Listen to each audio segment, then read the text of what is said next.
And welcome to the Real Dads Lead podcast. I'm your host, Dwayne Smith, and beside me is my co-host, Matt Hamilton. How you doing today, Matt? I'm great.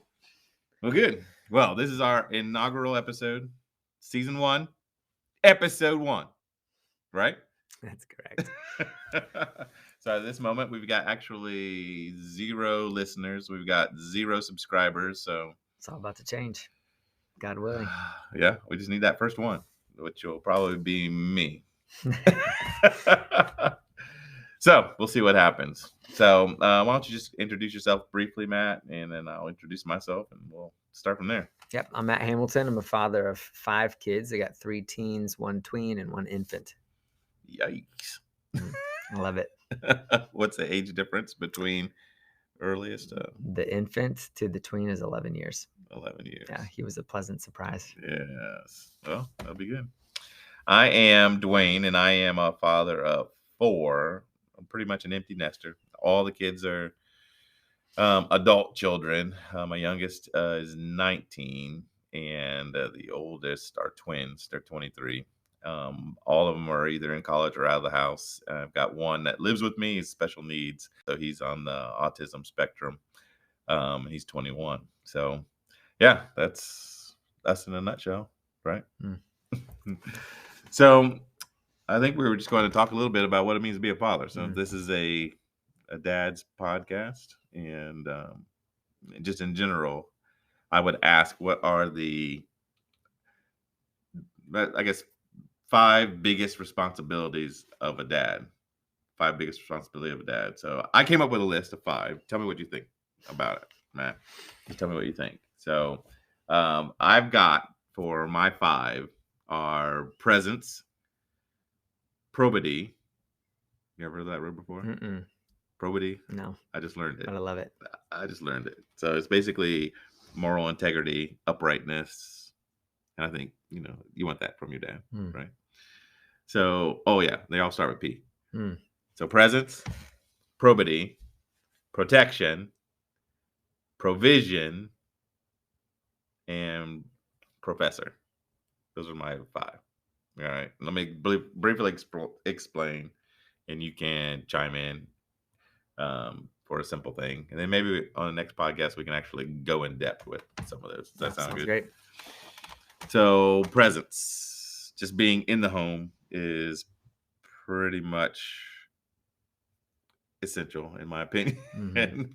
But I do know that there are dads that can't be present. So like, if they're in the military, or, there are some who are in sales and they're on the road a lot, or things to that effect. What kind of ways do you think a father who is not physically in the home all the time that can still be present? Yeah, that's a really good question. I'm going to think, of course, with technology and things like that today, it's a lot easier to be present, maybe not physically present, but emotionally present, mentally present, etc., with your family via things like Zoom or Skype or whatever it might be. Taking advantage of those tools, I think, is really important. But they're really no substitute for being physically present either. There's something about not just a father's words, but a father's embrace, and also a father's discipline, lots of different things. A father's presence at sports events, or just, when you need counsel, kind of an immediate availability as much as possible. Those things really can't be substituted out. So, if, as you said, if there's a dad that has a job that does not permit him to be home as often as he would like, I think there's a few options. One is, if he has to remain in that job, he's just got to really be deliberate about using his presence for the good of his wife and his children when he is home.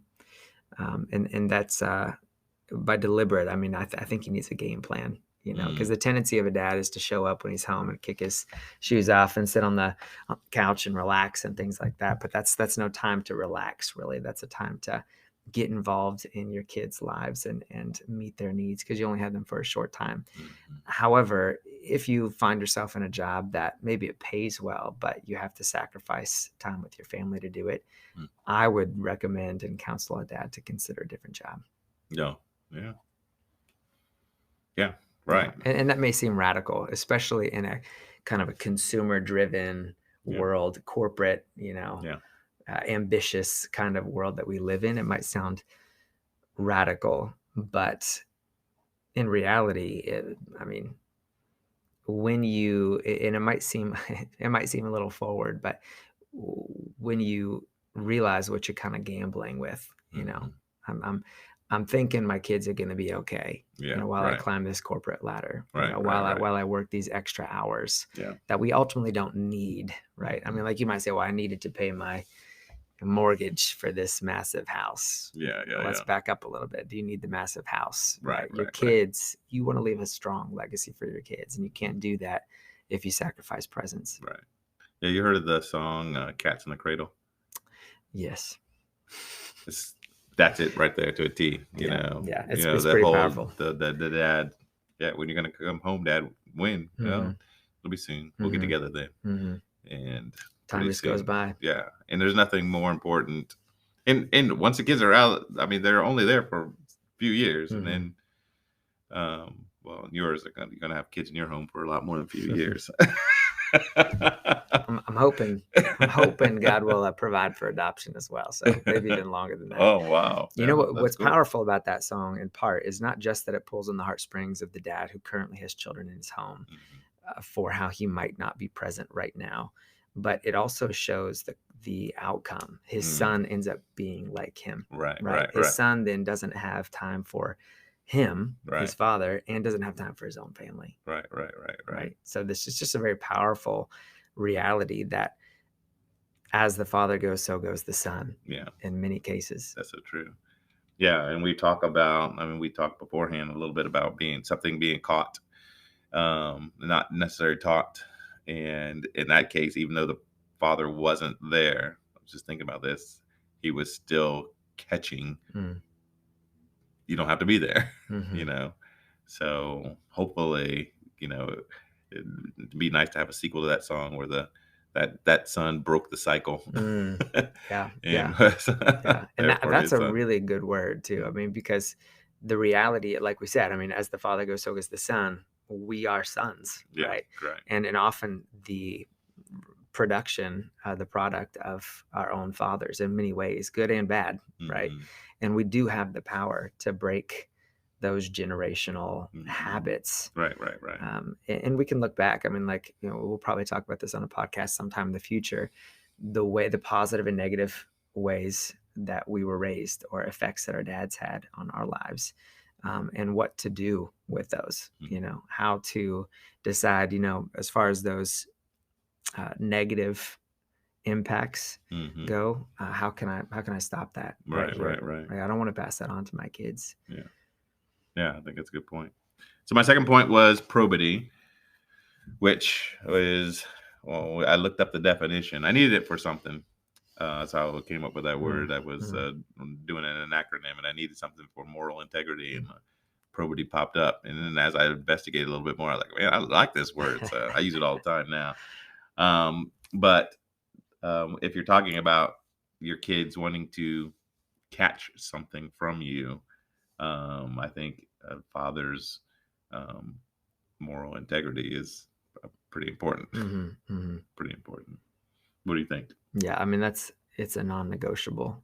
I mean, everything that every dad complains about the world today all goes back to a failure in probity, right? I mean, it's just what it is. I mean, integrity is having, and probity, if you will, is having the ability to do the right thing even when no one's looking, right? It's the understanding of what the standard is and having the moral courage to uphold that standard, or when you fail to uphold it, to admit your failure and humility, and to make it right, and we need a lot more of that today. And every dad wants it, of his own kid. But what we don't often understand is, again, as the father goes, so goes the son, or the daughter. It's all passed on. we can't desire that in our kids and expect it of our kids if we're not exemplifying it. Yeah. Right. You can't have your cake and eat it too. Right.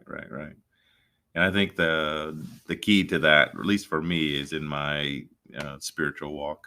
So as far as being that, there's got to be some kind of standard for a moral standard that I got to adhere to or strive for. And, I think I heard you talk about, exhibiting the fruits of the Spirit, or which are love, joy, peace, patience, kindness, goodness, gentleness, and self-control. Faithfulness. Faithfulness. Yeah. And if your kids are seeing that in you, feeling it from you, right, then that is something that hopefully is caught. It doesn't mean that kids can't go their own way. It just means that you are being faithful as a father or as a dad to exhibit those qualities. Right. And you're not giving them reason to go their own way. Yeah.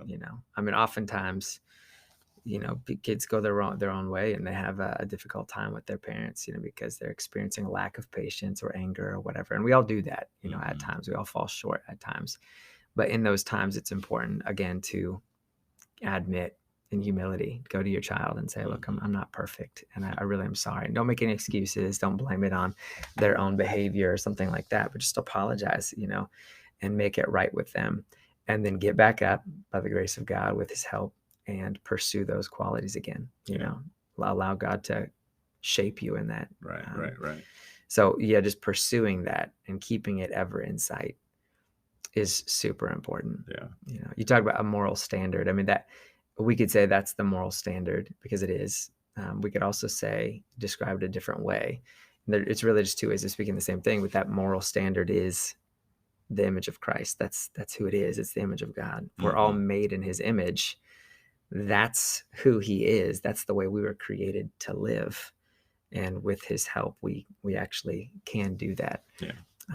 I just think that we often lose track of that, and then when we fall short, our pride keeps us from making it right. As men, I experience this in my own life. I see it in my sons, plural, life, and my other children, but especially in men, they hate the concept of admitting that they're wrong or that they failed in probity, because they're afraid they're going to look weak, right, to their children or to their wife or to their friends or whatever it might be. But humility is probably the chief attribute, because humility, it's like the key that opens the door to all these other attributes. Yeah, right. The opposite of humility is what you have now, and that's pride, and it's keeping you from all of those things. So it's like it's an upside down way of thinking. So it's contrary to what we would think is right, but it's amazing what humility will do and allow you to pursue and overcome, and the relationships will allow you to establish and strengthen. Yeah, that's a whole nother podcast we can talk about. Yeah. All right, my number 3 is protection, and I don't know. Basically, I need to be there as a shield, and it's protecting from all different types of things. Now, the experience that I have, the sins that I have, personally struggle with, or the things that I know that are out there in this world that I want to protect my kids from. So it could be physically, emotionally, spiritually. You want to protect your kids in all different kinds of ways, I guess, in any way you can.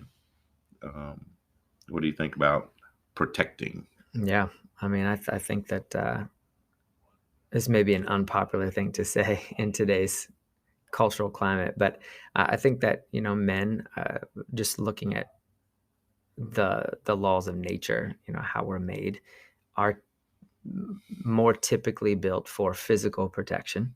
We can talk about that for sure. And I think that there's value in that. We don't live in the Wild West anymore, where everybody carries a gun and someone might challenge you to a duel or whatever. But it is, I think, wise to be prepared to physically protect. And that doesn't necessarily mean you're jacked, It doesn't mean you're in the gym all the time, but it doesn't mean you're taking care of yourself so that you are ready to Mm-hmm. respond if you need to, right? So we're not talking about, you learning some martial art and becoming a black belt Yeah, like that. right, That's right, right. You could if you want, like that. If that's a hobby and something you Yeah, enjoy or want to do with your kids, it's great. yeah. Or But you could just just go to Walmart and buy a couple black belts. yeah, um, but just taking care of yourself, it gets to, I think, eating right and exercising and um, yeah, just being ready. And you could talk about other things like weaponry and things like that. Yeah, yeah, yeah. Again, not a popular topic today, Yeah. but somebody breaks into your home, kind of a thing, like Right. whatever. But then there's other forms of protection, like you're saying, that are always relevant. Mm-hmm. The threats are always there, and those would be things like, what are my kids being exposed to Mm-hmm. at school, in social media? I mean, especially for kids who go to public school, they're in school for, what is it, like 7 hours, I think. If Mm-hmm. they're in sports, it's another 2. So you're talking 9 hours. And I read some stats recently that the average teenager today in America is on his or her phone anywhere from 7 to 9 hours a day Mm. in total. Wow. I mean, that's 16 to 18 hours a day where they're being influenced by someone other than you, Right, right. that there's a really good chance they don't have your standards. They don't have your probity, right, Mm-hmm. that you want to pass on, but they are passively ingesting it and they are being shaped by it. So we do, what did you use the word, stand guard or something like that? We need to be the gatekeepers there Mm-hmm. and help our kids navigate that. Yeah, yeah. Yeah, And, I agree. I agree. I had been actually watching recently The Rifleman, and I don't know if you know that I just love a lot of old black and white shows. mhm. Who The doesn't, man? Rifleman is one of those, and that's one of those dads. It's a father and a son. The Mm, the mother passed away, and the father is raising his son in the wild, wild west. mm, So it's fun to watch how different it is. Now they are, basically, if you are doing something wrong, you get killed for it.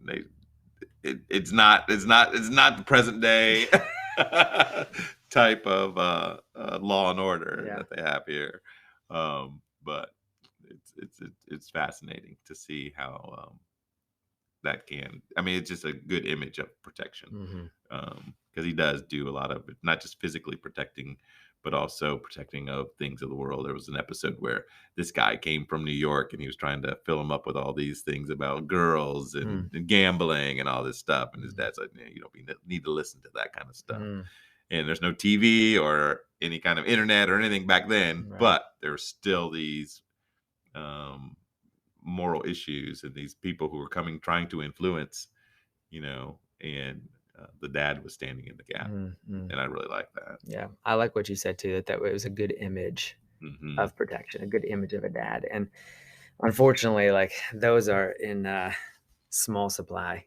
today. Everything that we watch, it's like the dads are passive, they're stupid, Hmm. whatever it might be. We see very few solid examples of what it means to be a dad. And as dads, even though we're grown men, we too need role models. We Yeah, need yeah, yeah, examples. Like, I yeah. mean, we can't, if we don't have them, we subconsciously kind of Yeah. become what the culture expects of us. Right, So right, to have right. those solid examples is awesome. I don't think we're going to get it on TV anytime soon, Hmm. but surrounding ourselves with other men Yeah. who want to pursue these same qualities, Hmm. that's wisdom. Yeah. That's why we have this podcast. We That's can right. hopefully develop a following Yeah, of a like-minded community. men, a Hmm. community that we can engage with. Number 4 I've got is provision. So providing for your kids. I think providing for your family in general. Hmm. Um, uh, so your spouse and your kids, if you're not married and you just have kids in the home, Hmm. same concept. That's kind of the boat that I'm in right now. Hmm. Um, so being able to just provide food, to provide um, a shelter, to provide transportation, different Hmm. things like that Hmm. just need to Wisdom. be there. Yeah. Provide wisdom. Yeah. Yeah. Yeah. There's all kinds of things that a dad can provide, and I think we shouldn't there's a lot to say about this, and I think we're going to do a podcast on it later. But I think as dads too, for whatever reason, I think there's multiple reasons that we do this. We sell ourselves short as to what we can provide our kids. That's good. And I think the dads out there that are listening to us need to understand that they are a wealth of wisdom and experience, things like that, that they can confidently pass on to their children. So I really would want them to know that. I think as far as provision goes financially, just to touch on a couple things really quickly, every dad basically out there, he knows that is what he should be doing. And most of them are doing it. Most of them are providing for their kids. I think if we wanted to fine tune the conversation and maybe step on a few toes a little bit, we need to talk about what enough means. Right. Because I think oftentimes we go over the top, because we think that we need certain things or our family needs certain things that they really don't. We fill their lives with lots of ultimately meaningless things, whether they're items, material things, or they are experiences. We're filling their lives with those things rather than filling them with the things that really matter in life, such as the wisdom, right? And our presence and things like that. So I think that would be a really, really interesting podcast to talk about. But then the provision of other things, like you said, like wisdom and helpful experience, counsel, and maybe a simple rule to remember as a dad is that you generally speaking, you can't provide what you don't have, right? And so as dads, I think we should be consistently learning things. We should be ever learners, so that what comes in, we can put out, and help our families with. Yeah. And also filter, because something can come in that's you don't want to come out. Right. So that's kind of an overlap there with protection. Yeah. My last number 5 is professor, and I use that word because it starts with P, and you can still use it as teaching and training. So looking at teaching and training your kids, that's pretty much one of the forefront motivations or reasons or responsibilities for as a dad that you're going to have to instill truth, instill love, and instill things that really matter for their future, for the kids. What do you think about being a professor in this brief little time as we introduce this? There's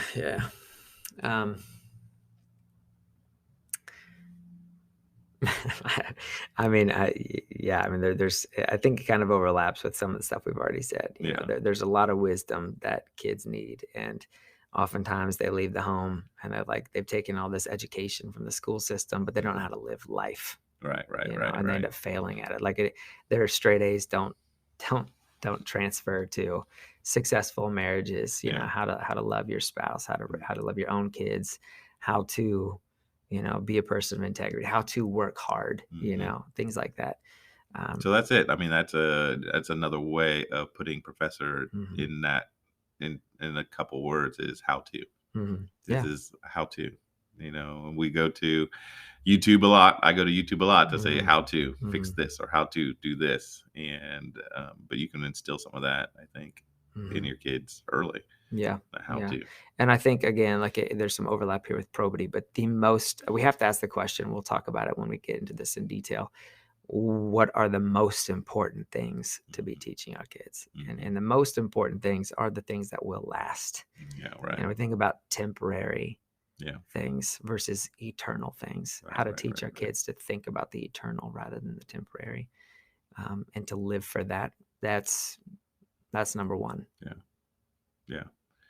Well, I'm excited to try and tackle this podcast with you, Matt, and everyone who out there who's listening to us. If you started at season 1, episode 1, hopefully you will continue to episode 2, coming shortly, hopefully. And we're looking forward to building this community with all of you. Mm. Any last words there, Matt? No, no, it's a privilege, and I'm praying for you. We love you, and look forward to hanging out. All right. Don't forget, real dads lead.